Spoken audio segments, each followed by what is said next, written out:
आज के लेक्चर का आगाज करते हैं। आज के लेक्चर में लेक्चर नंबर 18 हमारा, और आज के लेक्चर में चैप्टर 3 का नेक्स्ट कंसेप्ट हम स्टडी करेंगे, पर्पस ऑफ ऑडिट प्रोसीजर्स। ठीक है। अच्छा, कल के लेक्चर में हमने स्टडी किया था ऑडिट प्रोसीजर्स।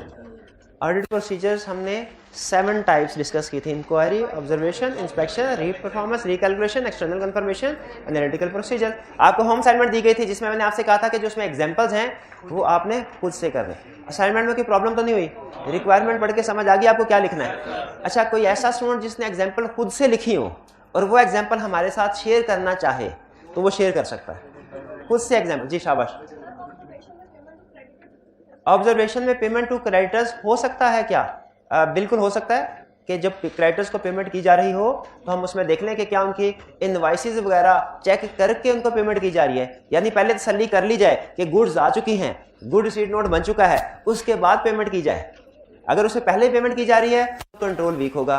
अगर गुड रिसीट नोट से पहले और अगर गुड रिसीट नोट आने के बाद पेमेंट की जा रही है तो इसका मतलब है कंट्रोल स्ट्रांग होगा। तो बिल्कुल हम क्रेडिटर के केस में भी ऑब्जर्व कर सकते हैं ये। ठीक है। लेकिन ऑब्जर्वेशन ज्यादा अहम उस वक्त होता है ये पेमेंट्स को चेक करना जब कैश में पेमेंट हो रही हो, उस वक्त ज्यादा अहम होता है। क्रेडिटर में चूंकि नॉर्मली हम चेक के जरिए से पेमेंट कर रहे होते हैं तो इतना अहम नहीं, लेकिन बहरहाल प्रोसीजर रेलिवेंट है आपका, क्रेडिटर के केस में भी परफॉर्म हो सकता है। और भी प्रोसीजर एनालिटिकल प्रोसीजर में इंडस्ट्री की फिगर्स के साथ कंपेयर करना, ये भी बिल्कुल एक अच्छा प्रोसीजर है। हम नॉर्मली क्लाइंट की ही इस साल की फिगर्स को पिछले साल की फिगर के साथ कंपेयर करते हैं, और प्रैक्टिस में भी नॉर्मली पिछले साल के साथ क्लाइंट की फिगर को ही कंपेयर किया जाता है, लेकिन सम टाइम हम इंडस्ट्री के साथ भी कंपेयर कर सकते हैं। ये भी बिल्कुल एक वैलिड एनालिटिकल प्रोसीजर है। गुड, शाबाश।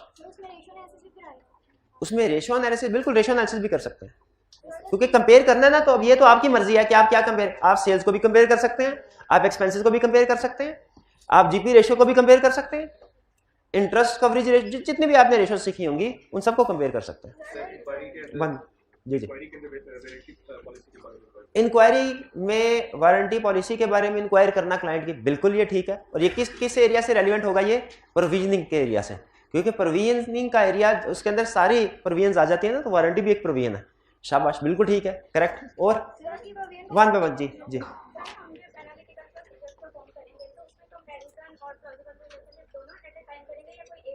एनालिटिकल, उन्होंने कहा सर एनालिटिकल प्रोसीजर में हम कंपैरिजन भी करते हैं और प्लॉजिबल रिलेशनशिप भी करते हैं। क्या दोनों एट ए टाइम करते हैं कि नहीं? आप सम टाइम कुछ एरियाज में कंपैरिजन करते हैं, कुछ एरिया में सिर्फ प्लॉजिबल रिलेशनशिप करते हैं, और कुछ एरिया में हो सकता है दोनों करते हो। दोनों में फर्क है, ये तो आपको पता है ना। कंपैरिजन एक अलग टेक्निक है एनालिटिकल प्रोसीजर की, और प्लॉजिबल रिलेशनशिप अलग टेक्निक है एनालिटिकल प्रोसीजर की। ये कंसेप्ट ध्यान में रखिएगा, दोनों टेक्निक्स अलग है। ठीक है। सम टाइम हम किसी एरिया के ऊपर दोनों परफॉर्म कर लें। जैसे मैं आपके साथ एग्जांपल शेयर करता हूं, हमारा एक क्लाइंट है, उसके यूनिट एसी बेचता है मैन्युफैक्चर करके, उसके एसी की प्राइस स्टैंडर्डाइज्ड है। हमने उससे पहला क्वेश्चन ये पूछा, सर पिछले साल की निस्बत इस साल आपका सेल्स रेवेन्यू ज्यादा है, क्या रीजन है इसकी? उसने कहा हमारे सेल्स प्राइस इस साल बढ़ गई है। ये क्या एक एनालिटिकल प्रोसीजर है? कौन सा? कंपैरिजन। शाबाश। दूसरा काम हमने कहा अच्छा इस साल आपकी सेल प्राइस कितनी है? उसने कहा जी 1,10,000 का एसी सेल कर रहे हैं। हमने कहा टोटल यूनिट्स कितने सेल किए? उसने कहा जी 250 सेल किए। हम 250 को 1,10,000 से मल्टीप्लाई करके उसका टोटल रेवेन्यू एस्टिमेट किया। क्या ये एनालिटिकल प्रोसीजर है? क्योंकि इसमें इंडिविजुअल सेल्स इनवॉइसेस के ऊपर नहीं गए, आप टोटल को वेरीफाई कर। ये कौन सी टेक्निक है? Plausible relationship. शाबाश। तो सेल्स में आपने दोनों ही परफॉर्म कर ली, लेकिन दोनों का तरीकाकार का फर्क है। ठीक है, तो दोनों भी कर सकते हैं। क्लियर हो गया ये सबको? जी बंद।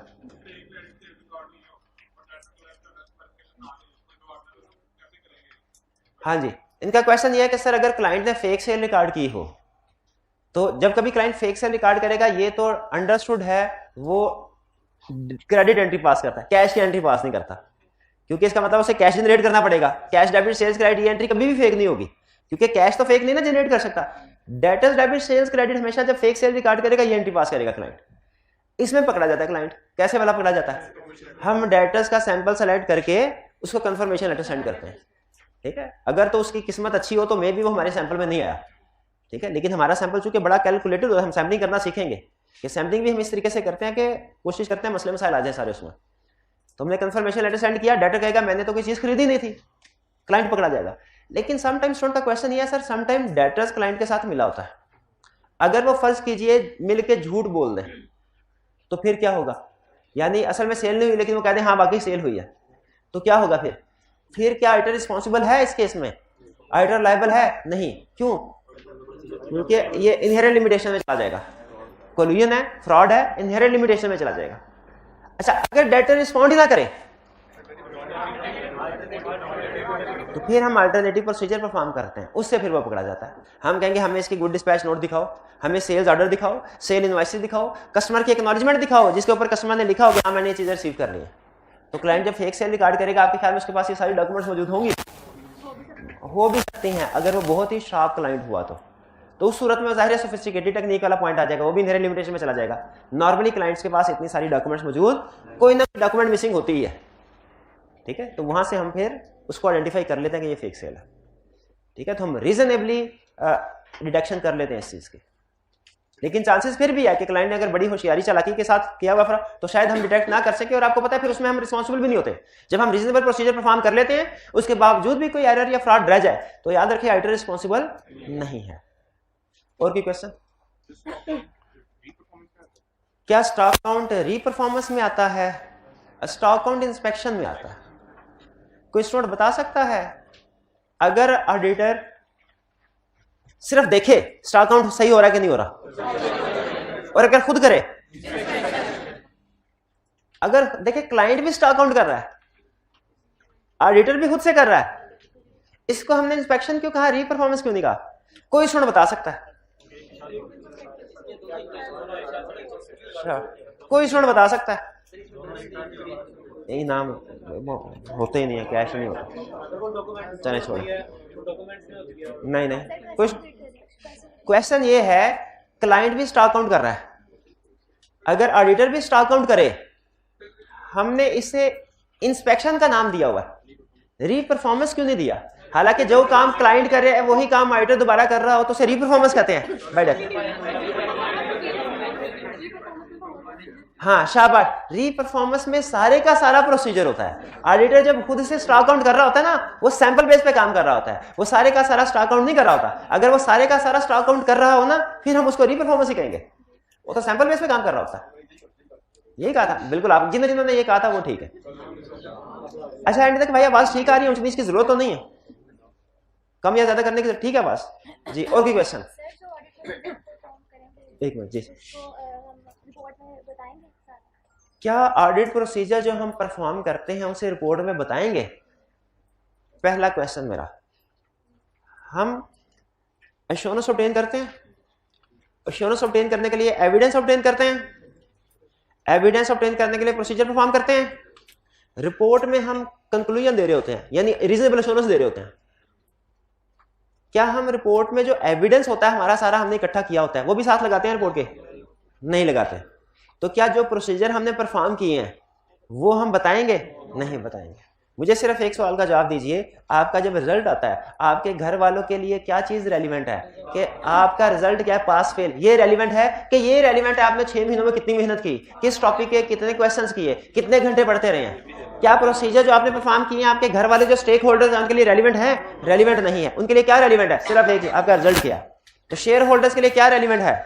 हमारा ओपिनियन क्या है। उस ओपिनियन तक पहुंचने के लिए हमने क्या प्रोसीजर परफॉर्म किए हैं ये उनके लिए रेलिवेंट नहीं है। तो इसीलिए नॉर्मली, लफ्ज नॉर्मली इस्तेमाल कर रहा हूं, नॉर्मली ऑडिट रिपोर्ट में ऑडिट के प्रोसीजर का जिक्र नहीं होता। लेकिन अगर ऑडिटर समझे कि कोई बहुत ही अहम एरिया था उसमें मैंने बहुत ही सिग्निफिकेंट प्रोसीजर परफॉर्म किए हैं तो लिखना चाहे लिख भी सकता है, लेकिन सारे प्रोसीजर नहीं लिखेगा। कौन से प्रोसीजर लिखेगा? सिर्फ मोस्ट सिग्निफिकेंट, लफ्ज याद कर ले, मोस्ट सिग्निफिकेंट। वो मोस्ट सिग्निफिकेंट 2-3 एरियाज में मोस्ट सिग्निफिकेंट 2-3 प्रोसीजर लिखना चाहे तो लिख सकता है, वरना नॉर्मली रूल क्या है, शेयर होल्डर्स को प्रोसीजर से गरज नहीं होती, उन्हें ओपिनियन से गरज होती है, और ओपिनियन हम देते हैं। नॉर्मली प्रोसीजर्स रिपोर्ट में इंक्लूड नहीं करते लेकिन कर सकते हैं, और प्रैक्टिस में ऑडिटर करते भी हैं, लेकिन सारे एरियाज के सारे प्रोसीजर नहीं, बल्कि कौन से 2-3 एरियाज के, 2-3 मोस्ट सिग्निफिकेंट एरियाज के 2-3 मोस्ट सिग्निफिकेंट प्रोसीजर लिखे जाते हैं जी। क्या अच्छा, क्या हर एरिया पे साथ के साथ प्रोसीजर परफॉर्म करना जरूरी है? स्टूडेंट का क्वेश्चन नहीं है इन्वेंट्री है नहीं, हमारी जजमेंट होती है। अगर हमें लगे ना कि 3 प्रोसीजर परफॉर्म करके भी सफिशिएंट एप्रोप्रिएट ऑडिट एविडेंस उस एरिया में मिल गया तो 3 प्रोसीजर काफ़ी हैं, सातों के सातों परफॉर्म करना लाजमी नहीं है। वो हमारे बाज़ औक़ात तो ऐसा होता है सिर्फ एक एक्सटर्नल कंफर्मेशन से ही हमें सफिशिएंट एप्रोप्रिएट ऑडिट एविडेंस मिल जाता है, बाकी परफॉर्म करने की जरूरत ही नहीं है। ठीक है, तो ये लाजमी नहीं है कि हर एरिया पे सातों प्रोसीजर हो, एक होंगे, 2 होंगे, 3, 4, 5, 6, वो ऑडिटर की अपनी जजमेंट है। हो सकता है सातों के सातों भी हो जाए, जिस एरिया में रिस्क ज्यादा है वहां पे हो सकता है आप सातों प्रोसीजर परफॉर्म कर ले। लेकिन याद रखिए ऑडिटिंग स्टैंडर्ड ने हमें सिर्फ इतना बताया कि 7 तरह के प्रोसीजर है, किन एरियाज में कौन से प्रोसीजर परफॉर्म करने हैं ये ऑडिटिंग स्टैंडर्ड ने नहीं बताए। क्यों नहीं बताए? क्योंकि ये केस टू केस वेरी करेगा और ये ऑडिटर की जजमेंट पे डिपेंड करता है, इसलिए। क्लियर हुई ये बात? और कोई क्वेश्चन? जी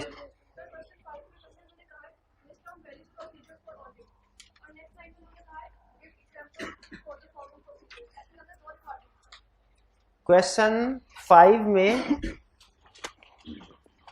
वो कह रहे हैं ISA 500 नहीं, वो जो पहले वाली सेंटेंस है ना वो रिक्वायरमेंट नहीं है बल्कि वो उसकी स्टेटमेंट है।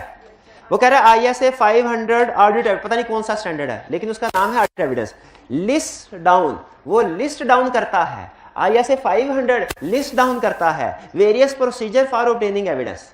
वो कहता है ISA 500 लिस्ट डाउन कर। देखे अगर रिक्वायरमेंट होती ना तो आगे एस ना होता, वो कहता है लिस्ट डाउन, ये लिस्ट डाउन है, वर्ब है ना, वो स्टेटमेंट बता रहा है। ISA 500 कह रहा है कि वेरियस प्रोसीजर, ये कोई रिक्वायरमेंट नहीं है, ये सिंपल उसकी स्टेटमेंट। रिक्वायरमेंट आगे आएगी। Provide 2 example of how an auditor would perform each of the following. इनमें से हर एक की 2-2 एग्जांपल बता दें, एग्जांपल बता देंगे शाबाश। और कोशिश करेंगे जो किताब में लिखी हुई है वो ना हो बल्कि कौन सी वाली हो, आपकी अपनी जजमेंट वाली।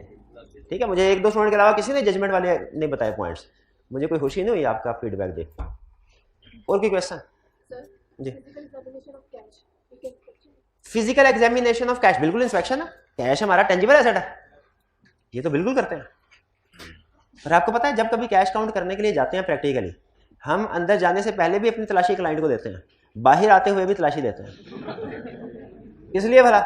और इसमें कोई कबाहत की बात नहीं है, ये हमारी ही बेहतरी के लिए। कल कला को हमें ये ना कहे सर आपके बंदे आए थे कैश उड़ा के भाग गए, ठीक है, और उनके ऊपर लिखवा लेते हैं कि जी हमने आपसे कैश रिसीव किया था, काउंट करके आपको वापस कर दिया, ठीक है, ताकि बाद में भी प्रॉब्लम ना हो। तो ये बिल्कुल इंस्पेक्शन का प्रोसीजर है। हाँ, क्या कैश काउंट ट्रांजैक्शन रोक? यस, ट्रांजैक्शन रोक लेते हैं।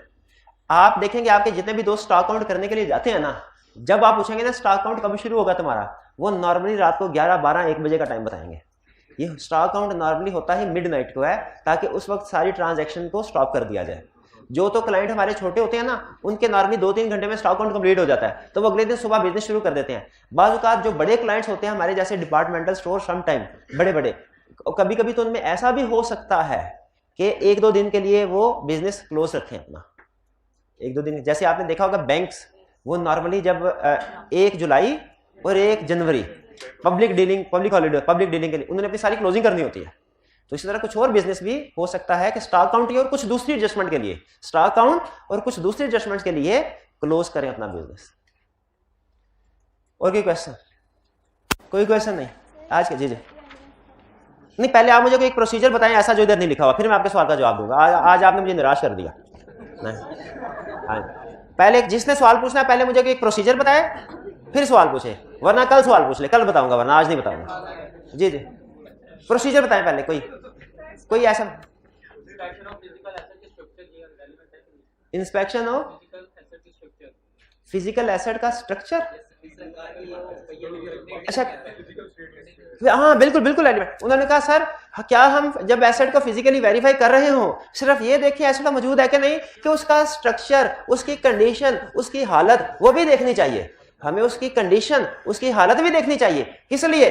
कहीं वो इम्पेयर्ड तो नहीं है, कहीं वो ऑब्सोल्यूट तो नहीं है, तो बिल्कुल उसका स्ट्रक्चर या उसकी कंडीशन भी देखेंगे। इंक्वायरी में क्या अदर इनकम की इंक्वायरी मैनेजमेंट से करना बिल्कुल रेलिवेंट है। बिल्कुल पूरे ऑडिट में सिर्फ एक प्रोसीजर ऐसा होता है जो रेलिवेंट नहीं होगा इंक्वायरी का, वो क्या? जब आप क्लाइंट में से किसी से उसका फोन नंबर मांगते हैं, वो रेलिवेंट प्रोसीजर नहीं, बाकी हर प्रोसीजर रेलिवेंट। हर प्रोसीजर, कोई भी प्रोसीजर परफॉर्म करें वो रेलिवेंट होगा। जी, एम्प्लॉयज की रीस्ट्रक्चरिंग ये इंक्वायरी में नहीं आती। हाँ, ये पूछना कि सर आपने कुछ एम्प्लॉयज की रीस्ट्रक्चरिंग की है कि नहीं की, ये इंक्वायरी में आएगा। पूछ लें, आप भी क्वेश्चन पूछ लें, उससे से ना देखे मुझे। जी जी, मैंने कहा उनके 3-4 बता दिए, मेरा सवाल था। जी जी, कॉरोबोरेटिव, एक वर्ड यूज हुआ है कॉरोबोरेटिव एविडेंस। कॉरोबोरेटिव एविडेंस ऐसे एविडेंस को कहते हैं जो सपोर्टिंग एविडेंस, सपोर्टिंग एविडेंस का दूसरा नाम है कॉरोबोरेटिव एविडेंस। सपोर्टिंग एविडेंस क्या होता है? जो किसी स्टेटमेंट को सपोर्ट कर रहा हो। भाईजान ने आके कह रहे हैं सर मैं कल टेस्ट नहीं दे सका। मैं क्यों नहीं टेस्ट दे सके? सर बीमार था। ये इनकी स्टेटमेंट है, ये कॉरोबोरेटिव एविडेंस नहीं है, ये इनकी ओरिजिनल स्टेटमेंट है। कॉरोबोरेटिव एविडेंस क्या होगा? डॉक्टर की प्रेस्क्रिप्शन, या ये साथ बैठे भाई ये गवाही दे दें कि सर वाकई ये बीमार था, इसको डॉक्टर के पास मैं लेके गया था। तो ये कॉरोबोरेटिव एविडेंस का मतलब क्या? सपोर्टिंग एविडेंस, जो कि सपोर्ट कर रहा है किसी एविडेंस को। जी,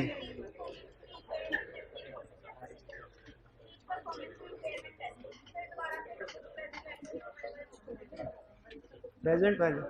अच्छा, मुझे ये लगता है मैं कुछ मेडिसिन वगैरह इस्तेमाल कर रहा हूँ ना, उसकी वजह से ना मुझे सुनाई कम दे रहा है, मुझे कान ना अपने बंद बंद महसूस हो।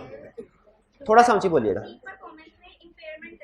जी जी, शाबाश शाबाश। री परफॉर्मेंस में क्या इंपेयरमेंट टेस्टिंग वैलिड प्रोसीजर है? बिल्कुल। आप क्लाइंट ने जो इंपेयरमेंट कैलकुलेशन की है, आप उसको दोबारा कैलकुलेट कर सकते हैं। बिल्कुल बिल्कुल, रिकवरेबल अमाउंट दोबारा कैलकुलेट कर सकते हैं, बिल्कुल कर सकते हैं। लेकिन नॉर्मली ये लंबा चौड़ा काम होता है, हम री परफॉर्मेंस की बजाय री कैलकुलेशन की तरफ चले जाते हैं। हम क्लाइंट से कहते हैं तुम अपनी कैलकुलेशन दिखाओ इंपेयरमेंट टेस्टिंग की, उसकी अजम्पशंस और कैलकुलेशन चेक कर लेते हैं रीजनेबल है कि नहीं। लेकिन खुद से करना चाहें खुद भी कर सकते हैं और वो री परफॉर्मेंस में ही आएगा। ठीक है, और कोई क्वेश्चन? चलिए आज के लेक्चर की तरफ चलें।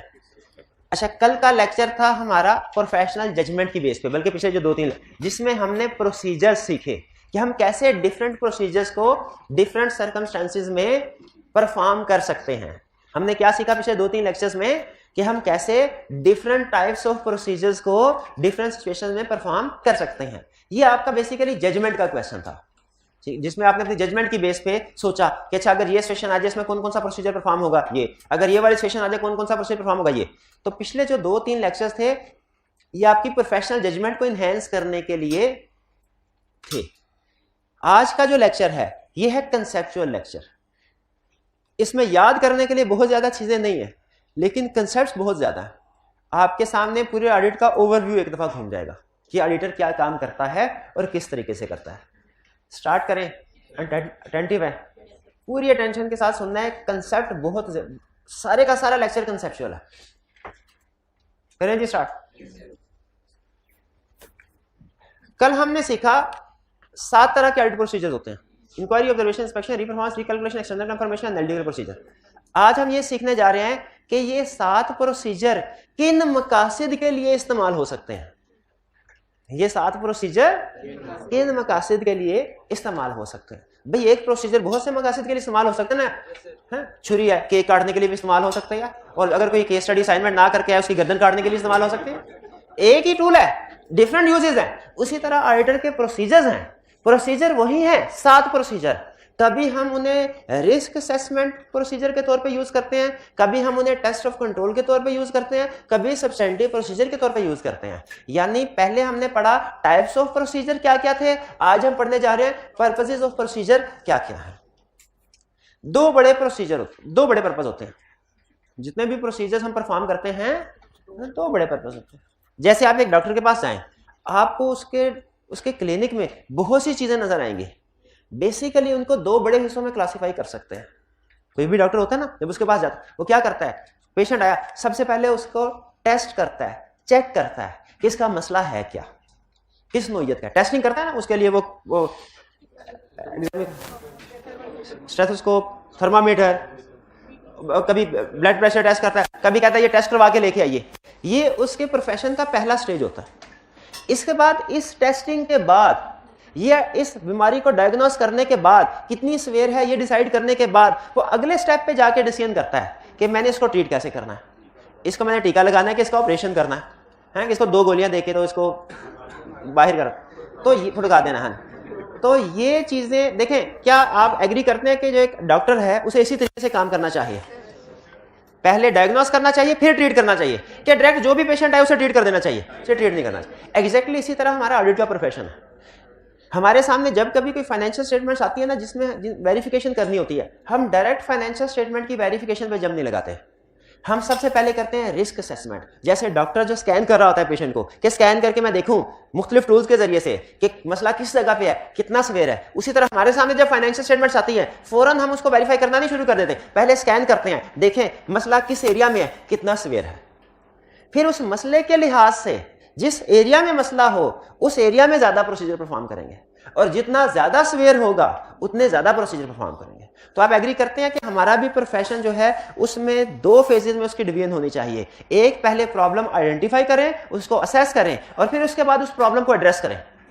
एग्जैक्टली इसी तरह हमारा जो पहली स्टेज होती है इसे हम कहते हैं रिस्क असेसमेंट प्रोसीजर्स। पहली स्टेज को क्या कहते हैं? रिस्क असेसमेंट प्रोसीजर्स, जिसमें हम क्या करते हैं भला? रिस्क आइडेंटिफाई करते हैं, उनको रिस्क को आइडेंटिफाई करते हैं और उनको असेस करते हैं। आइडेंटिफाई करने का मतलब क्या है? ढूंढो रिस्क है कि नहीं। असेस करने का मतलब क्या है? देखो छोटा रिस्क है कि बड़ा रिस्क है। तो रिस्क असेसमेंट प्रोसीजर कौन से प्रोसीजर होते हैं? जिनसे हम रिस्क को आइडेंटिफाई करते हैं। ये पहला फेज। और दूसरा फेज क्या होता है हमारा वाला? दूसरा फेज क्या होता है हमारा? फाइनेंशियल स्टेटमेंट्स की वेरिफिकेशन। इसे कहते हैं सब्सटेंटिव प्रोसीजर। आपको याद होगा कि हमने एक छोटा सा अकाउंटिंग मॉडल सीखा हुआ है, transaction of input, processing, output. Input में क्या होता है? ट्रांजैक्शन ऑफ एंटिटी, सेल की, परचेज की, पेरोल की, और कौन कौन सी बड़ी बड़ी ट्रांजैक्शन होती है बताएं? सेल की, परचेज की, डेटर्स की, क्रेडिटर्स की, पेरोल की, रिपेयर एक्सपेंस की, लोन की, सारी ट्रांजैक्शन। फिर ये क्लाइंट के internal system policy and procedure से गुजरती हैं और फाइनेंशियल स्टेटमेंट्स में रिकॉर्ड होती हैं, यानी इंटरनल कंट्रोल से गुजरती हैं। मुझे पहली चीज़ ये बताइए, हम जब फाइनेंशियल स्टेटमेंट्स की वेरिफिकेशन कर रहे हैं, अल्टीमेट रिस्पॉन्सिबिलिटी हमारी फाइनेंशियल स्टेटमेंट्स पे ओपिनियन एक्सप्रेस करना है, तो क्या हमें सिर्फ फाइनेंशियल स्टेटमेंट के ऊपर फोकस करना चाहिए या कि उससे पहले दूसरे एलिमेंट को भी कवर करना चाहिए? दूसरे एलिमेंट को भी कवर करना चाहिए। मरीज की हालत बहुत खराब है और डॉक्टर उसे कह रहे हैं ये टेस्ट करवा के लाओ। मरीज कह रहा है डॉक्टर साहब मुझे अभी कोई ड्रिप लगाए, मुझे कोई मेडिसिन दे, मेरा अभी ऑपरेशन करें, मुझे आप किधर किसी और तरफ भेज रहे हैं। क्या पेशेंट ठीक कह रहा है? पेशेंट ठीक नहीं कर। तो हमने भी, हमारा असल मरीज ये है, हमने इलाज इसका करना है, लेकिन याद रखें इससे पहले हमने टेस्टिंग जरूर करनी है। टेस्टिंग से फायदा क्या होगा? हमें पता चलेगा किस एरिया में प्रॉब्लम है और किस एक्सटेंट तक प्रॉब्लम है। तो हम पहली चीज ये, क्या सिर्फ फाइनेंशियल स्टेटमेंट्स को हम अपने ऑडिट में कवर करते हैं या कि इसके साथ साथ दूसरे एस्पेक्ट्स को भी कवर करते हैं? इस फेज को कहते हैं रिस्क असेसमेंट। Risk assessment. और इस फेज को कहते हैं सब्सटेंटिव प्रोसीजर्स। असल हमारा मकसद, हमारा जो असल ऑडिट होता है वो सब्सटेंटिव प्रोसीजर पे बेस कर रहा होता है, लेकिन सब्सटेंटिव प्रोसीजर कितने परफॉर्म करने हैं वो रिस्क असेसमेंट बताएगा। रिस्क असेसमेंट के बारे में कहा जाता है ये ड्राइविंग फोर्स है हमारी ऑडिट की, यानी ये बताती है कि हमारा ऑडिट किस तरफ फोकस कर रहा होगा, किन एरियाज पे फोकस कर रहा होगा। तो रिस्क असेसमेंट प्रोसीजर्स क्या हुए? Risk assessment procedure are procedures to obtain understanding of entity and internal control to assess risk of material misstatement. आपसे क्या पूछा रिस्क असेसमेंट प्रोसीजर क्या है? हम कहेंगे वो प्रोसीजर जो कि रिस्क को असेस करने के लिए परफॉर्म किए जाते हैं।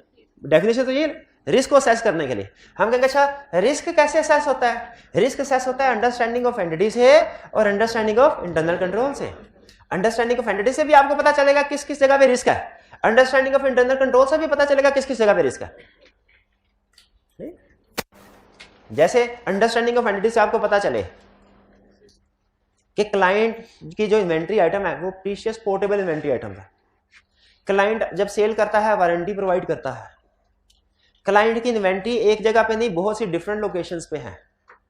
ये सारी इंफॉर्मेशन, क्लाइंट एक ऐसे बिजनेस सेक्टर में ऑपरेट कर रहा है जिसके ऊपर बहुत ज्यादा हाई रेगुलेशंस हैं।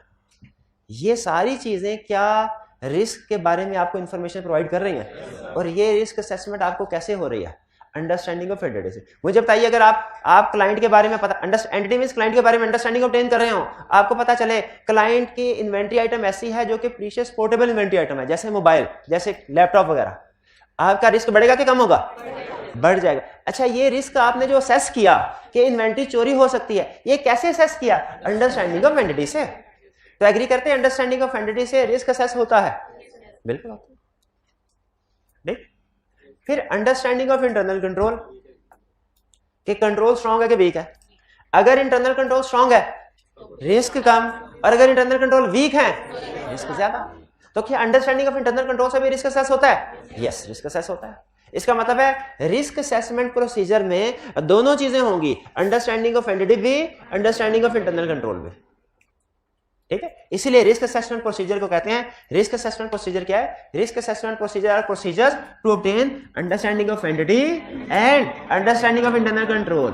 किस लिए हम ये अंडरस्टैंडिंग ऑब्टेन कर रहे हैं? To assess risk of material misstatement, to assess risk of material misstatement at financial statement level and at assertion level. At यानी अब देखें दो चीजें होती रिस्क असेसमेंट में ना, एक हम ये देखते हैं रिस्क है कि नहीं, और अगर रिस्क हो तो फिर दूसरी चीज क्या देखते हैं, रिस्क छोटा है कि बड़ा है। Risk at financial statement level हमने किसको कहा था? बड़े वाले रिस्क को, छोटे वाले रिस्क को? बड़े वाले रिस्क, जिसका इफेक्ट बहुत से एरियाज पे होता है। और रिस्क एट असर्शन लेवल कौन सा है? जिसका इफेक्ट स्पेसिफिक एरिया पे होता है। तो रिस्क असेसमेंट प्रोसीजर क्या है? Risk assessment procedure are procedures to obtain understanding of entity and understanding of internal control to assess risk of material misstatement at financial statement level and at assertion level। यानी जो हम risk assess करते हैं financial statement level में भी करते हैं और असर्शन लेवल में भी करते हैं। अब ये एक लेक्चर में, शायद प्रीवियस किसी लेक्चर में ये बात हो चुकी है कि risk at financial statement level क्या होता है, रिस्क एट असर्शन लेवल। दोबारा कर लेते हैं। हमारे कुछ रिस्क होते हैं छोटे रिस्क से मुराद यह है कि वो किसी एक आधे एरिया को इफेक्ट करेंगे, और कुछ रिस्क होते हैं बड़े जो मल्टीपल एरियाज को इफेक्ट करते हैं। ठीक है, तो जो छोटे स्पेसिफिक एरिया को इफेक्ट करते हैं वो क्या होते हैं? Risk at assertion level. और जो बहुत से एरियाज को इफेक्ट करते हैं रिस्क एट फाइनेंशियल स्टेटमेंट। अच्छा, मुझे ये बताइए हमें कौन से वाले रिस्क को एड्रेस करना चाहिए? दोनों को। लेकिन क्या risk at financial statement level को एड्रेस करने की अप्रोच और रिस्क एट असर्शन लेवल को एड्रेस करने की एक जैसी होगी? नहीं, डिफरेंट होगी। यही वो आपको इस कंसेप्ट में नहीं चाहिए समझाना। Risk at financial statement level की एग्जांपल क्या है? रिस्क ऑफ फ्रॉड, क्योंकि फ्रॉड करने वाले कभी एक एरिया पे फ्रॉड नहीं करते, वो बहुत से मल्टीपल एरियाज पे फ्रॉड करते हैं। रिसर्च से उन्होंने हमें ये बात बताई है। हिस्ट्री में जो लोग फ्रॉड करते हैं ना, उनकी रिसर्च, और वो कहते हैं दो बातें हमें बताते हैं। पहली बात, जब फ्रॉड करने वाला पकड़ा जाता ना, उसे पूछे कि भाई तुम कब से फ्रॉड कर रहे हो? कहता सर मेरा पहला फ्रॉड था, पहले दफे पकड़ा। गलत। दूसरा, उससे पूछा तुम्हारे साथ कौन कौन इन्वॉल्व है? वो कहता है मैं अकेला फ्रॉड कर रहा था। ये भी गलत। फ्रॉड में नॉर्मली कोल्यूजन जरूर होती है, तो फ्रॉड कॉम्प्लेक्स। तो फ्रॉड कभी भी सिंगल आइटम के तौर पे, ये तो हो सकता है कि आपको सिर्फ एक एरिया में फ्रॉड नजर आया हो, लेकिन ये नहीं होता कि फ्रॉड है ही सिर्फ एक एरिया में। वो दूसरे, अब देखिए सीएफओ है जिसको 10% कमीशन मिलना है प्रॉफिट का, वो आपके ख्याल में क्या सिर्फ डेटर्स को ओवरस्टेट करेगा? वो क्रेडिटर्स को भी तो अंडरस्टेट करेगा। वो सिर्फ सेल्स में नहीं, परचेजिंग में भी मिसस्टेटमेंट करेगा, डेप्रिसिएशन में भी करेगा। तो इसीलिए फ्रॉड हमेशा risk at financial statement level है। ये ज़हन में रखिएगा, इसके साथ मार्क कर लें स्टार्टिंग। फ्रॉड हमेशा risk at financial statement level है। फिर lack of competence and integrity, किसकी? ऑफ मैनेजमेंट, एम्प्लॉइज नहीं, ऑफ मैनेजमेंट। ये है risk at financial statement level, क्योंकि मैनेजमेंट ओवरऑल फाइनेंशियल स्टेटमेंट को देख रही है। अगर उनमें गड़बड़ है तो इसका मतलब है फाइनेंशियल स्टेटमेंट के बहुत से एरिया में गड़बड़ होगी।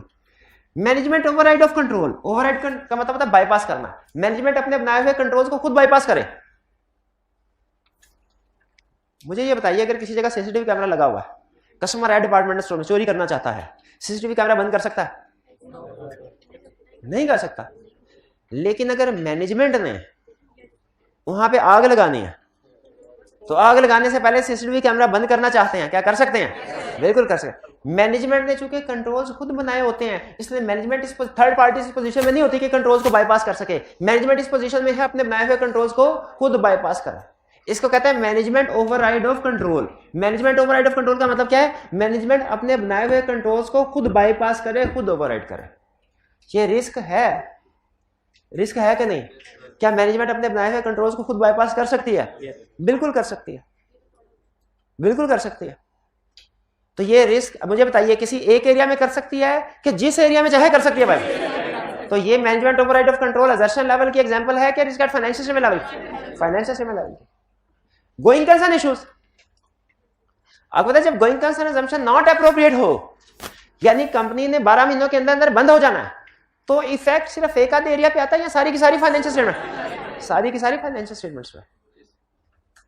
तो ये सारी एग्जांपल कौन सी हैं? Risk at financial statement. अब रिस्क एट एसेट लेवल की एग्जांपल कौन सी है? Precious and portable inventory item. Inventory item आपकी ऐसे हैं जो बहुत कीमती, आसानी से एक जगह से दूसरी जगह मूव हो सकती हैं, ठीक है। तो इनमें रिस्क है क्या?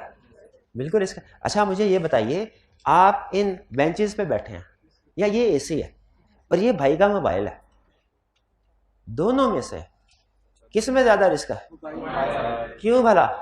आसान, एक तो कीमती है, छोटा सा है लेकिन एसी से हो सकता है ज्यादा कीमती हो, और पोर्टेबल है, आसानी के साथ आप एक जगह से दूसरी जगह मूव कर। तो ऐसी इन्वेंट्री आइटम जो प्रीशियस हो, पोर्टेबल हो, उनमें risk of miss appropriation, risk of theft ज्यादा होता है। एग्री करते हैं?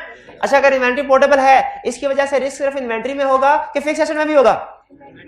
एक ही एरिया में रिस्क होगा ना। तो ये कौन सा है? Risk eight asset level. Complex and non routine transaction.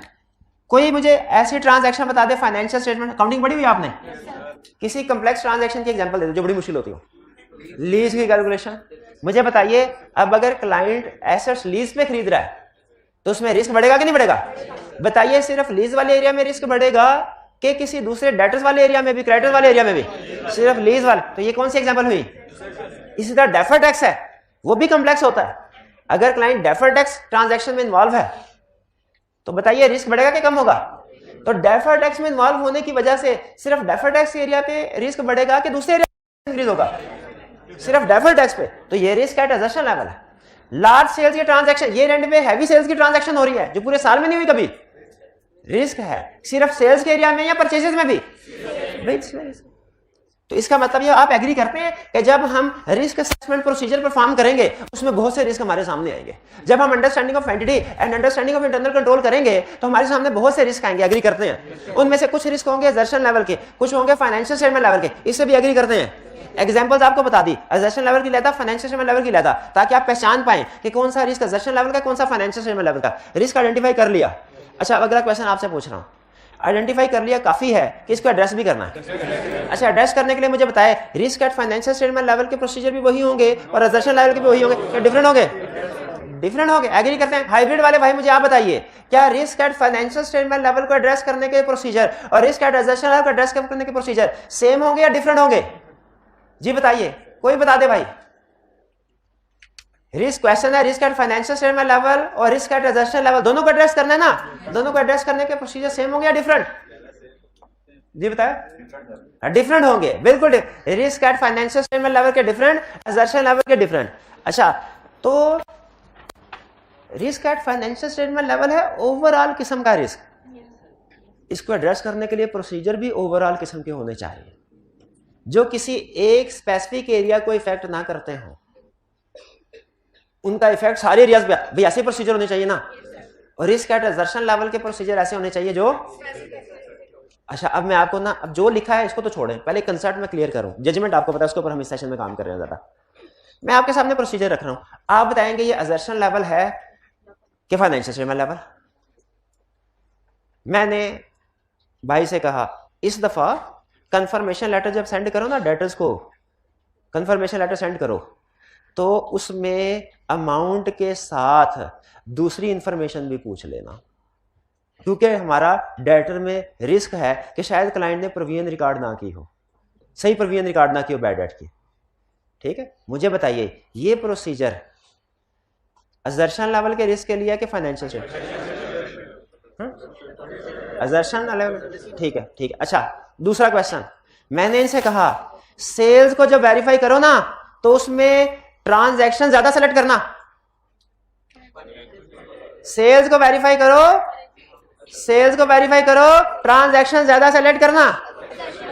ये क्या है? रिस्क एट एसेट, क्योंकि सेल्स के ऊपर इफेक्ट, पिछले वाली एग्जांपल में से डेटर्स के ऊपर इफेक्ट आ रहा था, इसमें सिर्फ सेल्स के ऊपर इफेक्ट आ रहा है। रिस्क एट एसेट, शाबाश। अब सुनो, अब मैंने उससे पूछा भाईजान इस दफा जब टीम लेके जाओ ना तो अपनी टीम में अच्छे अच्छे तजर्बेकार बंदे लेके जाना, सारे जूनियर ना ले जाना, सीनियर किस्म के लोग लेके जाना।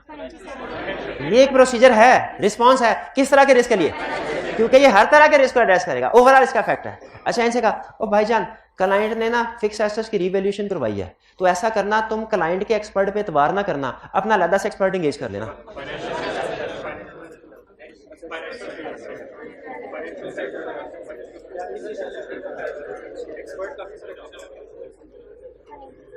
देखें, अगर तो मैं जनरली उसको ये कहूं ना, जनरली कि अपनी टीम में ज्यादा तजर्बेकार लोगों को लेके जाओ, एक्सपर्ट लोगों को लेके जाओ, जनरली कहूं तो फिर ये risk at financial statement level है। यहां पे मैंने उसे स्पेसिफिकली एक एरिया के लिए कहा है, आपने शायद नोट नहीं किया, एक एरिया के लिए सिर्फ कहा है, तो ये रिस्क एट असर्शन लेवल है। रिस्क एट क्लाइंट, उस एक्सपर्ट पे एतबार ना कर, उस एक्सपर्ट पे। अच्छा आगे सुने, आगे चले, मजीद इसी तरह डिफाइन होती हैं हमारे कंसर्न।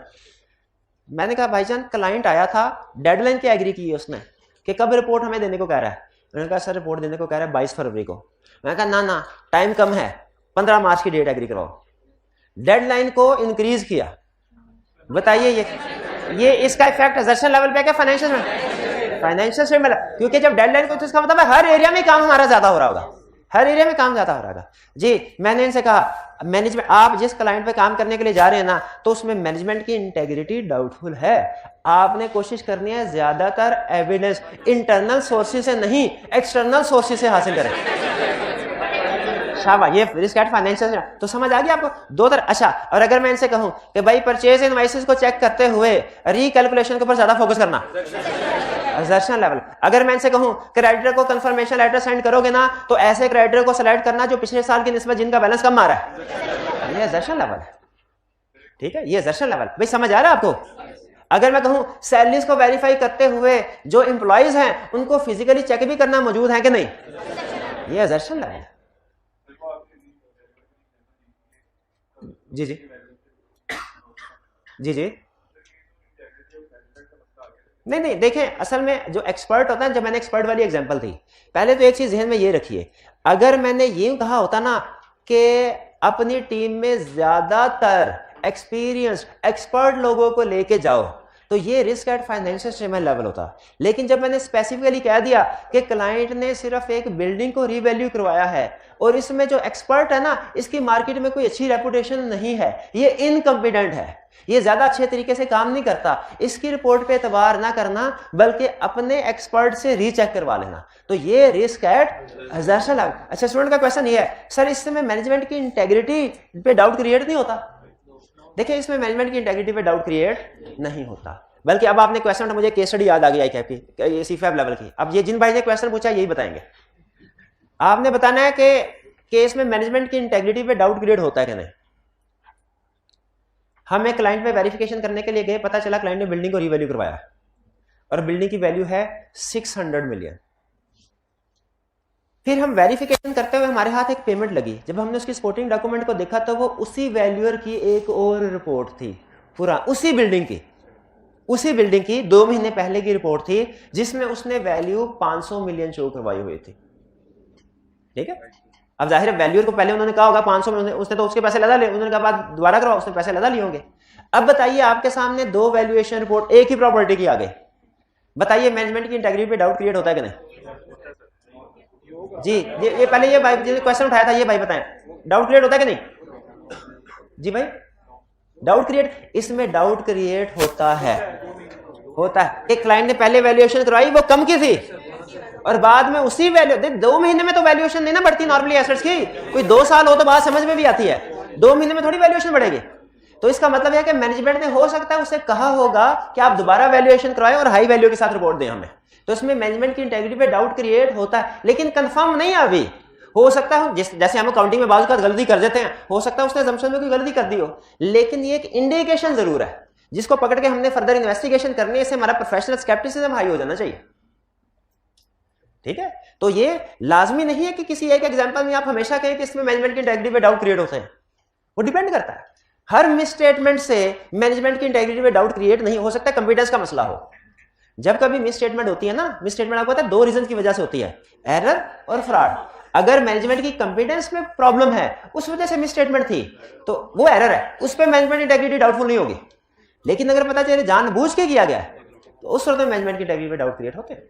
तो इन एग्जांपल से मुझे बताइए कि आपको समझ लग गई कि risk at financial statement level को एड्रेस करने के लिए डिफरेंट अप्रोच है, रिस्क एट असर्शन लेवल के लिए डिफरेंट अप्रोच, क्योंकि दोनों रिस्क की नेचर अलग है। अब देखते हैं हमें risk at financial statement level के क्या रिस्पॉन्स एग्जांपल हमें बताता है? पहला कहता है प्रोफेशनल स्केप्टिसिज्म इंक्रीज कर दो।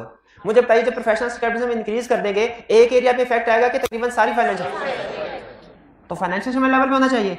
एडिक्वेट प्लानिंग करें, प्लानिंग ज्यादा करें, सुपरविजन ज्यादा करें, रिव्यू बार बार हो टीम का। बताइए इसका इफेक्ट एक एरिया पे होगा कि बहुत से एरियाज पे? मटीरियलिटी लेवल, रिस्क और मटीरियलिटी का इनवर्स रिलेशनशिप होता है। जब रिस्क ज्यादा हो मटीरियलिटी लेवल कम कर देना चाहिए। मटीरियलिटी लेवल को रिड्यूस कर दिया। अब इसका मटीरियलिटी लेवल जब चेंज होगा तो इसका इफेक्ट मुझे बताइए एक ही एरिया पे होगा कि तकरीबन सारी फाइनेंशियल स्टेटमेंट्स पे? ओके, किस पे होगा? सारी, क्योंकि सारी फाइनेंशियल स्टेटमेंट्स मटीरियलिटी लेवल को लेके चल रही होती हैं। More experience and specialised staff को एंगेज करें, सारे सीनियर लोगों को लेके जाएंगे तो इफेक्ट मल्टीपल है। सुपरविजन एंड रिव्यू इंक्रीज करते हैं प्लानिंग के साथ। Unpredictability, element of unpredictability. Unpredictability का क्या मतलब होता है? ये हमारा प्रोबेबली सबसे अहम टूल होता है, टेक्निक होती है। क्या कि मैनेजमेंट को प्रिडिक्ट ना करने दे कि हम क्या प्रोसीजर परफॉर्म करने जा रहे हैं। चोरों डाकुओं को पता चल जाएगा पुलिस छापा मारने आ रही है, वहां से कुछ बरामद होगा? कुछ बरामद नहीं होगा। तो जब क्लाइंट प्रिडिक्ट कर लेगा ना कि ऑडिटर क्या प्रोसीजर परफॉर्म करता है, कैसे करता है, तो फिर वो उस तरीके से सारी चीजें ठीक कर लेगा। इसलिए हमने अपने ऑडिट प्रोसीजर परफॉर्म करते हुए अपने प्रोसीजर को अनप्रिडिक्टेबल रखना है। यानी अनप्रिडिक्टेबल का मतलब क्या है? मैनेजमेंट अंदाजा ना लगाने पाए कि हम क्या प्रोसीजर परफॉर्म करने जा रहे हैं। और ये अनप्रिडिक्टेबिलिटी किसी सिर्फ इन्वेंट्री के एरिया में होगी कि डेटर्स में भी? फिक्स है, सब एरियाज में होगी, सारे एरियाज में होगी। और लास्ट है more of the procedure at year end. ज्यादातर प्रोसीजर हमने, जब रिस्क ज्यादा होना तो ज्यादातर प्रोसीजर हम ईयर एंड पे परफॉर्म करते हैं। ज्यादातर प्रोसीजर क्योंकि ज्यादातर मसले मसाइल भी ईयर एंड पे होते हैं। क्लाइंट फेक ट्रांजैक्शन कब रिकॉर्ड करता है? ज्यादातर ईयर एंड पे। तो हमारे प्रोसीजर भी ज्यादातर फिर ईयर एंड पे होंगे। ये है रिस्क स्टेटमेंट लेवल। और फिर रिस्क एट एडजस्टमेंट लेवल की एग्जांपल ये क्या है? Test of control, substantive procedure. ये बेसिकली आपको एग्जांपल्स के बजाय उसने कैटेगरी बताई हुई है। एग्जांपल की बजाय क्या बताई है? कैटेगरीज बताई हुई है। आप इसको यूं समझ सकते हैं कि ये सारे के सारे वो 7 प्रोसीजर्स हैं जो हमने पढ़े हैं। इंक्वायरी, ऑब्जर्वेशन, इंस्पेक्शन, री परफॉर्मेंस, री कैलकुलेशन, एक्सटर्नल कंफर्मेशन और एनालिटिकल प्रोसीजर्स। ठीक है जी जी।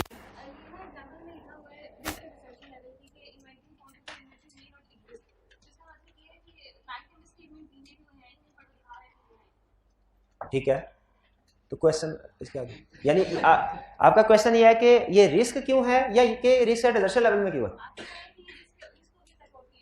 जी जी हाँ जी बिल्कुल। देखिए मिस एप्रोप्रिएशन भी मिस स्टेटमेंट होती है। अगर रिस्क इन्वेंट्री जो है वो प्रीशियस पोर्टेबल इन्वेंट्री आइटम है, इसका मतलब है वो गायब हो सकती है। लाजमी नहीं है कि मैनेजमेंट ने ही गायब की होगी, हो सकता है थर्ड पार्टी ने गायब कर दी हो। जैसे आप देखते हैं डिफरेंट डिपार्टमेंटल स्टोर्स में जाएं तो उधर होता है वो शॉपिंग करते करते लोग क्या करते हैं, वो फ्रिज खोलते हैं, चॉकलेट या कोल्ड ड्रिंक निकालते हैं, पी के खाली डब्बा उधर फेंक देते हैं। ये भी एक तरह से मिस एप्रोप्रिएशन है, ये नॉर्मल है उस सेक्टर में, इस तरह होता है। इसमें मैनेजमेंट इन्वॉल्व नहीं, इसमें मैनेजमेंट इन्वॉल्व नहीं। तो याद रखें जो थेफ्ट है ये लाजमी नहीं कि मैनेजमेंट इसमें इन्वॉल्व, लेकिन रिस्क बहरहाल होगा। अच्छा मुझे ये बताइए, ये डिस्कशन कुछ इतनी दूर तक निकल गई, मैं मेन कंसर्न भूल गया। हम आज पढ़ने क्या जा रहे थे? Purposes of audit procedure. कल हमने 7 टाइप्स ऑफ ऑडिट प्रोसीजर पढ़े, अब पर्पसेस पढ़े हैं। बड़े पर्पस क्या होते हैं? 2, एक रिस्क असेसमेंट प्रोसीजर, एक substantive procedure. Risk assessment procedure का मकसद क्या होता है? रिस्क को असेस करना, देखना कि फाइनेंशियल स्टेटमेंट में किस जगह पे रिस्क है और कितना रिस्क है। और सब्सटेंटिव प्रोसीजर का मकसद क्या होता है कि उस रिस्क को सामने रखते हुए फाइनेंशियल स्टेटमेंट में जिस जगह पे ज्यादा रिस्क है वहां पे ज्यादा प्रोसीजर परफॉर्म करना और जिस जगह पे कम रिस्क है वहां पे कम प्रोसीजर परफॉर्म करना। रिस्क असेसमेंट प्रोसीजर में हम क्या करते हैं, कैसे डिफाइन करता है? कहता है risk assessment procedure are procedures to obtain understanding of entity and understanding of internal control to assess risk of material misstatement at financial statement level at assertion level. बताइए डेफिनेशन समझ आ गई? मुझे नहीं समझ आई। इसमें मुझे ये समझ नहीं आया कि इसमें कहता है risk assessment procedure procedures to obtain understanding of entity, ये समझ आ गया, एंड अंडरस्टैंडिंग ऑफ, ये समझ आ गया, ठीक है। To assess risk of material misstatement, ये समझ नहीं आया। At financial statement level at assertion level, ये भी समझ आ गया। ये रिस्क ऑफ मटेरियल मिसस्टेटमेंट कहाँ है इस डायग्राम में? मुझे बताइए, रिस्क असेसमेंट में अंडरस्टैंडिंग ऑफ एंटिटी ऑब्टेन करते हैं? अंडरस्टैंडिंग ऑफ एंटिटी से रिस्क असेस होता है, अंडरस्टैंडिंग ऑफ कंट्रोल से रिस्क असेस होता है। अंडरस्टैंडिंग ऑफ एंटिटी से जो रिस्क असेस होता है उसे कहते हैं inherent risk. Understanding of internal control से जो रिस्क असेस होता है उसे कहते हैं कंट्रोल रिस्क। और इनहेरेंट रिस्क और कंट्रोल रिस्क दोनों को मिला दें तो बन जाता है रिस्क ऑफ मटेरियल मिसस्टेटमेंट। ये चाहे छोटी सी इक्वेशन साथ लिख दें, inherent risk into control risk is equal to risk of material misstatement, risk of material misstatement. तो अब आपको रिस्क असेसमेंट प्रोसीजर की डेफिनेशन समझ आई? Risk assessment procedure are procedures to obtain understanding of entity and understanding of internal control to assess risk of material misstatement at financial statement level and at assertion level. अब financial statement level, assertion level clear हो गया, examples भी clear हो गई। चलिए concept को आगे लेके चलते हैं।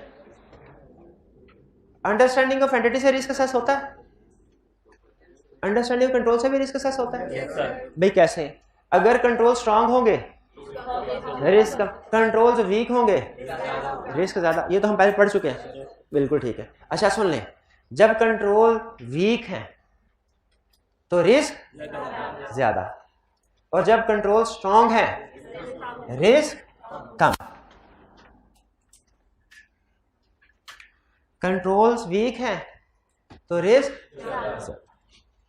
अच्छा मुझे ये बताइए, ये भाईजान मुझे आके कहें अगर सर मैं बहुत ईमानदार बंदा हूं, मुझे जॉब दे दीजिए, मैं बहुत ईमानदार बंदा हूं। दूसरी ऑप्शन ये मुझे आके कहें सर मेरी आदत है मैं जरा पैसे दाएं बाएं करता रहता हूं, तो आप बराए मेहरबानी मुझे जॉब दे दीजिए। मुझे बताइए, इन्होंने दो स्टेटमेंट, एक में कहा कि हेर फेर करते रहते हैं। मुझे ये अगर मैं ये भाई आप मुझसे कहें सर मैं हेर फेर करता रहता हूं, आप हेर फेर करते नहीं, मुझे नहीं एतबार, आप एविडेंस दे मुझे। आपको ये लॉजिकल स्टेटमेंट लग, मेरा रिस्पॉन्स लॉजिकल लग रहा है? नहीं लग रहा ना? अच्छा आप बताएं कि सर मैं बड़ा ईमानदार आदमी हूं, आप बहुत ईमानदार आदमी है, मुझे एविडेंस दिखाइए, मुझे भाई ये लॉजिकल लग रहा है।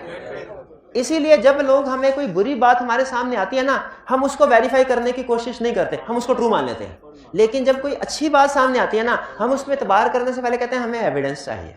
उसी तरह मुझे बताइए, अगर कंट्रोल्स की अंडरस्टैंडिंग ऑब्टेन करेंगे किस लिए? कंट्रोल रिस्क को असेस करने के लिए, तो कुछ जगहों पे आपको पता चलेगा कंट्रोल वीक है, कुछ जगहों पे पता चलेगा कंट्रोल स्ट्रांग है। अगर कंट्रोल वीक है, आप उसको अंडरस्टैंडिंग से पता चला, अंडरस्टैंडिंग का मतलब होता है पूछताछ से, अंडरस्टैंडिंग का क्या मतलब है? पूछताछ, पूछताछ से पता चला कंट्रोल, आप उसको टेस्ट करेंगे?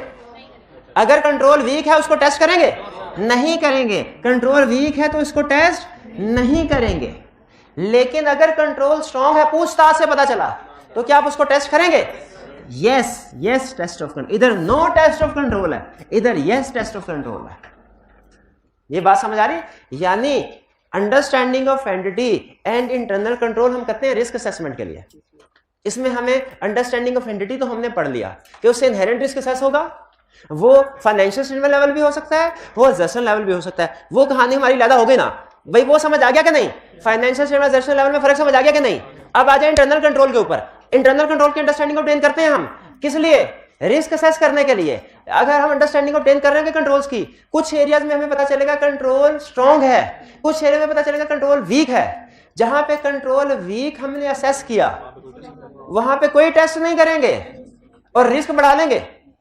जहां पे पता चला कि कंट्रोल स्ट्रांग है वहां पे पहले टेस्ट करेंगे, फिर टेस्ट करने के बाद रिस्क कम करेंगे। ये बात समझ आई आपको?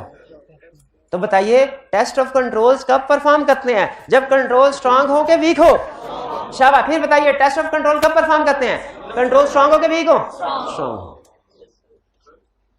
जी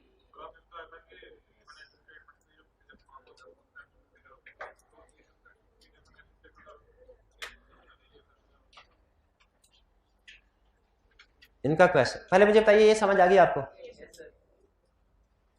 understanding of entity, risk assessment procedure is equal to understanding of entity and understanding of internal control. Clear है? अंडरस्टैंडिंग ऑफ एंटिटी से इनहेरेंट रिस्क आता है। इनहेरेंट रिस्क दो तरह के, risk at financial statement level, risk at assertion level. Understanding of internal control, या control strong होंगे या वीक होंगे। वीक है no test of control, risk बढ़ जाएगा। स्ट्रांग है तो यस टेस्ट ऑफ कंट्रोल। यहां तक क्लियर है? स्टूडेंट का क्वेश्चन ये है सर ये जो अंडरस्टैंडिंग ऑफ एंटिटी और अंडरस्टैंडिंग ऑफ इंटरनल कंट्रोल है, इसमें हम फाइनेंशियल स्टेटमेंट को चेक नहीं करते? क्या फाइनेंशियल स्टेटमेंट की चेकिंग हो रही है अंडरस्टैंडिंग ऑफ एंटिटी और अंडरस्टैंडिंग इंटरनल कंट्रोल में? इनडायरेक्टली, डायरेक्टली तो नहीं हो रही। तो वो कह रहे हैं सर यहाँ पे फिर फाइनेंशियल स्टेटमेंट का लफ्ज क्यों आ रहा है? देखिए ये लफ्ज फाइनेंशियल स्टेटमेंट नहीं है, फाइनेंशियल स्टेटमेंट लेवल है। ये आपको सिग्निफिकेंस ऑफ इशू बता रहा है। तो लफ्ज फाइनेंशियल स्टेटमेंट का मतलब कुछ और है, फाइनेंशियल स्टेटमेंट लेवल का मतलब कुछ और है। फाइनेंशियल स्टेटमेंट का मतलब कुछ और है, फाइनेंशियल स्टेटमेंट लेवल का मतलब कुछ और है। तो फाइनेंशियल स्टेटमेंट लेवल बेसिकली हमारा रिस्क के मैग्नीट्यूड को बता रहा होता है। अच्छा बताइए, रिस्क असेसमेंट कर ले, रिस्क असेसमेंट प्रोसीजर परफॉर्म कर लिए, अब लास्ट में क्या करना हमने, हमें पता चल जाएगा सेल्स में large transaction at year end थे, इनहेरेंट रिस्क ज्यादा, ठीक है, उसमें इंटरनल कंट्रोल्स वीक थे, कंट्रोल रिस्क भी ज्यादा, तो इसका मतलब रिस्क ऑफ मटेरियल मिसस्टेटमेंट भी हाई। हम अब फाइनेंशियल स्टेटमेंट में जब वेरीफाई कर रहे होंगे तो सेल्स में हमारे सब्सटेंटिव प्रोसीजर्स क्या होंगे, हाई होंगे। फाइनेंशियल स्टेटमेंट को वेरीफाई करने के लिए जो प्रोसीजर परफॉर्म करते हैं उन्हें क्या कहते हैं, सब्सटेंटिव प्रोसीजर्स। फाइनेंशियल स्टेटमेंट को वेरीफाई करने के लिए जो प्रोसीजर परफॉर्म करते हैं उन्हें क्या कहते हैं, substantive procedure. Substantive procedure to detect misstatement in financial statement. Substantive procedure वो प्रोसीजर है जो फाइनेंशियल स्टेटमेंट में मिस स्टेटमेंट को डिटेक्ट करने के लिए यूज किए जाते हैं, और ये परफॉर्म किए जाते हैं कंसीडरिंग इनहेरेंट रिस्क। इसका क्या मतलब है, considering inherent risk and control risk, इसका क्या मतलब है, इसको भूल जाएंगे। इसका क्या मतलब है कि इनहेरेंट रिस्क और कंट्रोल रिस्क को देख के सब्सटेंटिव प्रोसीजर डिसाइड किए जाते हैं। अगर इनहेरेंट रिस्क कंट्रोल रिस्क ज्यादा है, सब्सटेंटिव प्रोसीजर भी ज्यादा, इनहेरेंट रिस्क कंट्रोल रिस्क कम है, सब्सटेंटिव प्रोसीजर भी कम। नहीं, सेल्स लेवल पे पीछे हमने रिस्क असेसमेंट की है, रिस्क असेसमेंट किया। आपको एग्जांपल बताता हूं। रिस्क असेसमेंट होती है हमारी इंक्वायरी से, ऑब्जर्वेशन से, analytical procedure. Inquiry, observation and inspection, analytical procedure. Inquiry, observation and inspection और एनालिटिकल प्रोसीजर। इंस्पेक्शन शायद नहीं लिखा हुआ, लिख लीजिएगा। आप क्लाइंट पे गए, आपने प्रोसीजर बताया, आपने देखा पिछले साल की निस्बत इस साल सेल्स बहुत ज्यादा थी। आपने क्लाइंट से इंक्वायर किया, ये तो एनालिटिकल प्रोसीजर हुआ ना आपका। आपने क्लाइंट से लिया, सर पिछले साल की निस्बत इस साल सेल ज्यादा क्यों है, बताइए। ये इंक्वायरी, ये एनालिटिकल प्रोसीजर कौन सी स्टेज है, रिस्क असेसमेंट है, टेस्ट ऑफ कंट्रोल है कि सब्सटेंटिव प्रोसीजर? रिस्क असेसमेंट है। क्लाइंट ने कहा सर इस साल हमारी सेल्स ज्यादा हुई थी, हमने कहा ठीक है। फिर हमने कहा कि क्या हर सेल इनवॉइस रिकॉर्ड होने से पहले सीएफओ अप्रूव कर रहा है? अब ये कौन सा फेज है हमारा, क्योंकि हमें शक ये है कि हवाई सेल्स तो रिकॉर्ड नहीं हो रही। उन्होंने कहा सर सीएफओ अप्रूव तो करते हैं, लेकिन बाज़ औक़ात वो सीट पे मौजूद नहीं होते तो अप्रूवल के बगैर इनवॉइसेस रिकॉर्ड हो जाते हैं। इंटरनल कंट्रोल वीक, तो कंट्रोल रिस्क क्या हो गया, हाई। रिस्क असेसमेंट प्रोसीजर से आपको पता चला इनहेरेंट रिस्क भी हाई, कंट्रोल रिस्क भी हाई। तो इनहेरेंट रिस्क और कंट्रोल रिस्क को मिलकर क्या बनता है, रिस्क ऑफ मटेरियल मिसस्टेटमेंट, ये भी हाई। अब आप मुझे बताइए सेल्स में ज्यादा प्रोसीजर परफॉर्म करेंगे कि कम, ज्यादा। अब आपने सेल्स में जो रिकॉर्डेड ट्रांजैक्शंस थी उनमें अपना सैंपल साइज बढ़ा दिया, ये क्या है, ये सब्सटेंटिव प्रोसीजर है।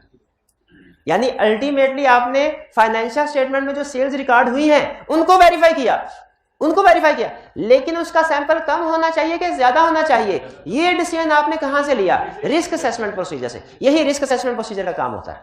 क्या आपको ये बताएं, रिस्क असेसमेंट प्रोसीजर सिर्फ एक मकसद के लिए है दुनिया में, क्या आपको ये बता दें कि आपके सब्सटेंटिव प्रोसीजर की एक्सटेंट कम होनी चाहिए कि ज्यादा, किस एरिया में कम होनी चाहिए और किस एरिया में ज्यादा होनी चाहिए। तो ये बात समझ आई। चलिए जरा फिर से क्विक रिवीजन कर लेते हैं। आप मुझे ये बताइए, एक ऑडिट को हम दो बड़े फेजेस में डिवाइड करते हैं, रिस्क असेसमेंट प्रोसीजर और दूसरा कौन सा है, सब्सटेंटिव प्रोसीजर।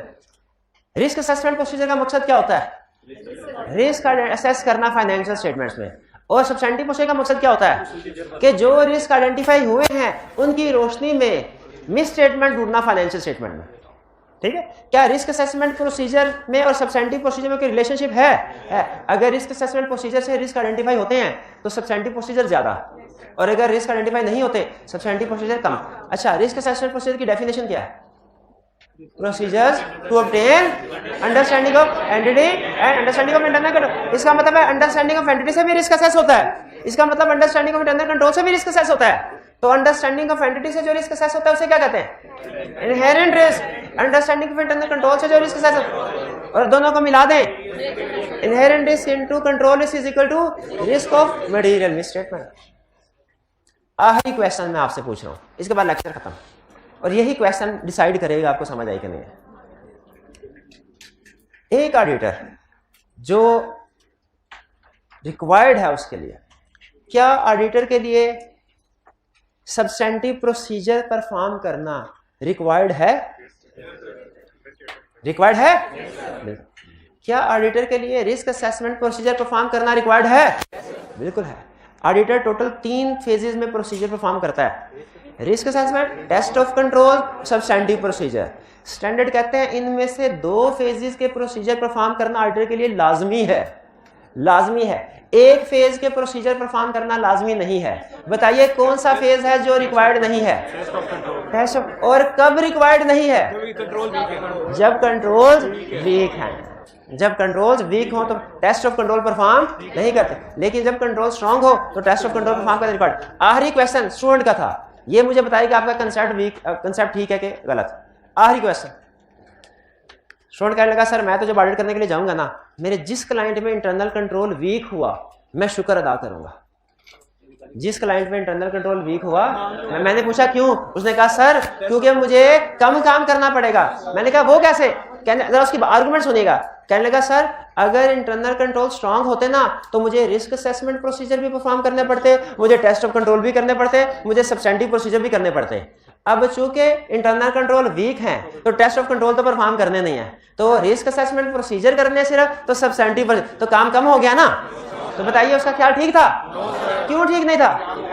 काम बढ़ गया। टेस्ट ऑफ कंट्रोल परफॉर्म, जो 10 टेस्ट ऑफ कंट्रोल परफॉर्म करने थे ना वो अब नहीं करने, लेकिन उस 10 की वजह से जो 50 सब्सटेंटिव प्रोसीजर परफॉर्म करने थे अब 50 की बजाय 100 करने पड़ेंगे। 100 करने पड़ेंगे। तो एक फेज तो निकल गया, लेकिन दूसरे फेज के ऊपर उसका बर्डन कई गुना ज्यादा बढ़ गया। भाई ये बात समझ आई आपको?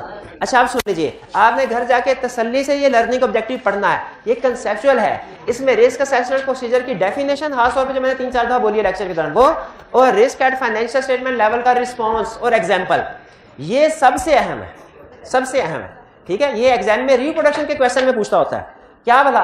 रिस्क असेसमेंट प्रोसीजर की डेफिनेशन और risk at financial statement level की एग्जांपल्स और रिस्पांस, खासतौर पे फ्रॉड वाली एग्जांपल। ये 2-3 अटेम्प्ट पहले केस स्टडी में उसने पूछ लिया था, 6-7 नंबर का क्वेश्चन। पता क्या पूछा? आप एक क्लाइंट पे गए, वहां पे आपको रिस्क ऑफ फ्रॉड नजर आया, ये आपका क्वेश्चन है 2-3 मिनट पहले, रिस्क ऑफ फ्रॉड नजर आया, बताइए आपका रिस्पॉन्स क्या होगा? रिस्पॉन्स क्या होगा? क्या रिस्पॉन्स होगा? हमें सिर्फ इतना लिंक करने की जरूरत है। उसने डायरेक्ट नहीं पूछा कि risk at financial statement level है, उसका रिस्पांस क्या होगा। उसने क्या कहा कि फ्रॉड नजर आया आपको, रिस्क ऑफ फ्रॉड है, इसका रिस्पांस। तो हमें जिस स्टूडेंट को ये पता था ना कि risk of fraud financial statement level के एग्जांपल है, उसने ये सारे का सारा छाप दिया उसका क्वेश्चन पार्ट। और जिसको नहीं पता था कि ये risk at financial statement level की एग्जांपल है, वो स्पेसिफिक एग्जांपल देता रहा, वो ठीक नहीं था। तो ये एग्जांपल्स और रिस्क सेक्शन ये रिप्रोडक्शन के क्वेश्चन के लिए अहम है। क्लियर? बाकी इसको आपने 2-3 दफा पढ़ना है। देखें ये फर्स्ट टाइम पढ़ने में शायद आपको पूरे तरीके से समझ ना आए, लेकिन घर जाके इस लर्निंग ऑब्जेक्टिव को 2-3 दफा पढ़ना है। ये कंसेप्ट आगे हमारे बहुत से चैप्टर्स में यूज होंगे। क्लियर हुआ कुछ? चलिए आज हमने क्या सीखा कि जो ऑडिटर 7 तरह के प्रोसीजर होते हैं, 7 टाइप्स, कितने फेजेस में परफॉर्म करता है? 3। एक risk assessment, test of control, substantive procedure. Risk assessment और सब्सटेंटिव रिक्वायर्ड है, टेस्ट ऑफ कंट्रोल रिक्वायर्ड नहीं है। ये कभी परफॉर्म करते हैं, कभी नहीं करते। कब परफॉर्म करते हैं? जब कंट्रोल स्ट्रांग हो। कब परफॉर्म नहीं करते? आज का लेक्चर हम खत्म करते हैं। अल्लाह हाफिज।